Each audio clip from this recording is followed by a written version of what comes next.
would constantly keep reminding me how much she hated black people and was glad that I wasn't black because she thought that they smelled bad. Okay, no, okay. Yo guys, what's going on? Welcome back to a new video. Today for you guys, we're going to be reacting to Honobread, who we haven't reacted to in a while. And we're going to be reacting to her video called Tricking My Psych Ward Roommate. I'm scared, but I'm excited to get into it. Before the video starts, make sure you guys leave a like, subscribe. Thank you guys so much for all the support guys always show. It really does mean a lot to me. And make sure you guys leave a like on Honobread's video too. But that's all I got for you guys. So let's get right into the video. I know what you're thinking. I don't know what I'm thinking. Oh. I think we're missing a couple of episodes. A little bit. I contemplated putting this video out here and exposing myself like this, especially when you guys barely know anything about me, yet here I am, suddenly revealing something so personal. Something insane, yeah. I don't want to have to feel ashamed for having been in psychiatric care or having mental illness. Because I definitely wouldn't want anyone else out there to feel like they should be judged negatively for it either. Not a lot of people talk about it because everyone wants to keep good vibes and nobody wants to be the Debbie Downer. But so many people don't even realize how common it is and how many people around you are actually also on medications or going to therapy. We're all human, it's a lot of people. We're all imperfect, but that doesn't define our worth, and most importantly, doesn't mean we're defective or incapable. No, absolutely not. None of you guys are defective. Said, none of you. This Never is think going that. to be a video of me getting into all my feels, talking about how I ended up in a psych ward, all the messy drama behind it. This is going to be more of a lighthearted story about something kind of mean I did to my roommate when I was in the psych ward. So in the psych unit, I was on what you call a 72-hour hold. Meaning I have no choice but to be held in this hospital for 3 days because I was a danger to myself. But I had to stay a little longer because of complications with my living situation. But while I was there, I had a double room all to myself, which I loved because I like to be alone when I'm sad. And I also liked how this unit allowed us to close the door of the room, which I think some psych wards don't allow. They did have to pop in every so often to make sure we weren't trying to, you know, unalive ourselves. But being enclosed and isolated still made me feel really safe. In the morning, however, my little isolation vacation sadly ended when a nurse walked in with my new roommate. We'll call this roommate Jenny. So Jenny was a young Armenian girl around my age who suffered from severe paranoia, depression, and anxiety. Apparently, Jenny forgot to take her medications that day, became disoriented and paranoid about dying from COVID, drove herself to an ER where she had a meltdown because they didn't want to give her the COVID vaccine, which didn't even exist at the time, and as a result, got admitted to psychiatric care. Hey, I'm Jenny. Hi. Shout out you, Jenny. Nice to meet you. Huh. What is someone like you doing here? You don't look like you do drugs. Well...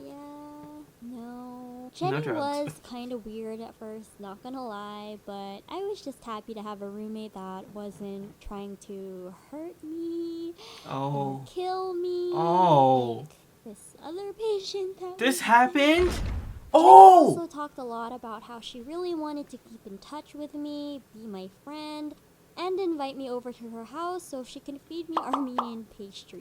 Nice. I thought she was now a I'm good hungry, I'm not gonna lie person to you. at first. She also would watch TV or eat snack in the activity room with me. She followed me around a lot, and I was fine with it. I didn't have a problem until her behavior started becoming a bit unsettling. If I wasn't with her, her paranoia would kick in, and she would frantically search the unit until she found me. Oh and my gosh. It scared the shit out of me. Oh my gosh. During this Jenny, one time where I decided to take a walk through the halls before bedtime, and the lights were dimmed because everyone was already getting ready to go to sleep. And when I was turning a corner, she just appeared out of nowhere. Jenny, why? Apparently waiting for me. And why are you here? I really like you. I wish you could stay here with me longer. Oh my gosh. I started being really uncomfortable around her, and those feelings only got worse when she started being really racist.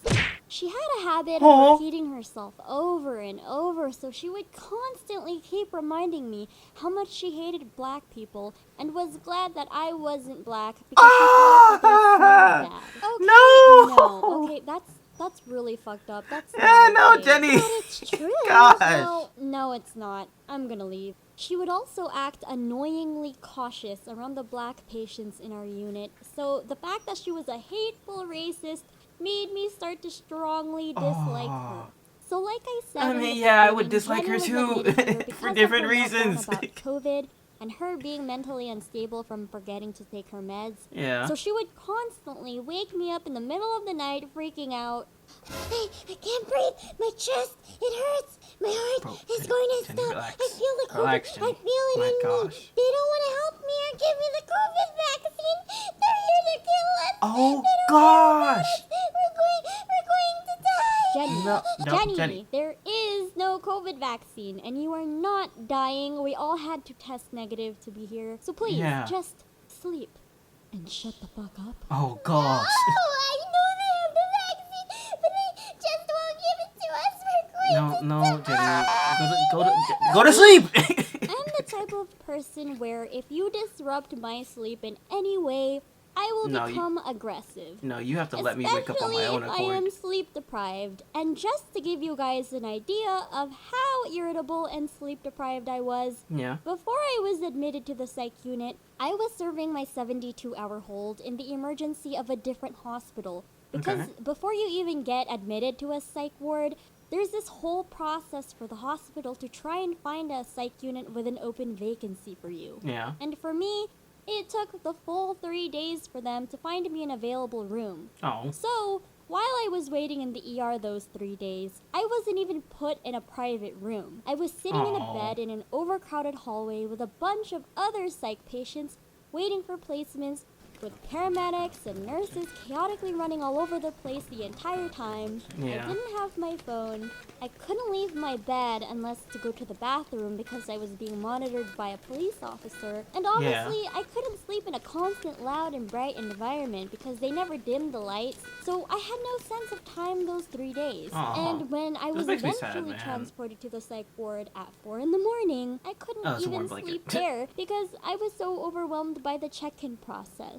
Before you enter the unit, they strip you naked and search you, empty out your bag in front of you, and basically take everything away from you. Your phone, your clothes, sometimes your shoes or your shoelaces, your piercings, and then they just give you a towel, a gown, a blanket, and socks. So, as you can imagine, I was under pretty severe stress. That's a lot to go through, especially in a couple of days. To justify what I'm about to say I did, but I just want you guys to know I wasn't stable. I wasn't thinking logically or morally. I was in fight mode. And honestly, Jenny was racist. So Jenny, I'm so sorry. You had me in the first half. Tell me, did she not deserve these hands? So while Jenny was having her meltdown in the middle of the night, I remembered this one time where the doctor gave Jenny a sedative injection in her butt cheek after a previous meltdown that knocked her out within half an hour. So I had a little idea. Hey Jenny, you know what? Oh no. Maybe that butt shot you got the other day, maybe that was the COVID vaccine. Huh. Maybe, huh? I did feel better after they gave it to me. There's no way Should I go ask for it again? Yes! Yes. Yes. I think it will make you feel better. And me. I know lying is bad. But see, it's not a harmful lie. She gonna go to sleep. Taking advantage of her paranoia to convince her to take a sedative in the guise of the COVID vaccine. Yeah, well, she doesn't like me, so. She just wanted to sleep, and the doctor obviously wouldn't have allowed the injection if it wasn't okay for her. She would have inevitably gotten the injection that night from how much she was freaking out. I just happened to encourage her to get it a little sooner. Now, some of you guys might be thinking, well, oh no, if the injection's good for Jenny, why is that bad then? Well, Jenny found out later that injection was not the COVID vaccine, so she started freaking out because she didn't want it anymore, but the doctor was going to give her the injection anyways, so a bunch of nurses came in to hold Jenny down, and they euthanized her. I mean, they put her to sleep peacefully. The nurses also offered me melatonin to help me sleep, which I didn't know I could just Thank you so much, Nurse for. Joy. So I happily took it, and your girl had her first full night of proper sleep in almost a week. Nice. Yeah, so that's the end of the video. I hope you guys enjoyed. Again, make sure you guys leave a like, subscribe, and go leave a like on Honobread's video too. But that's all I got for you guys, and I'll talk to you guys in the next one. See ya.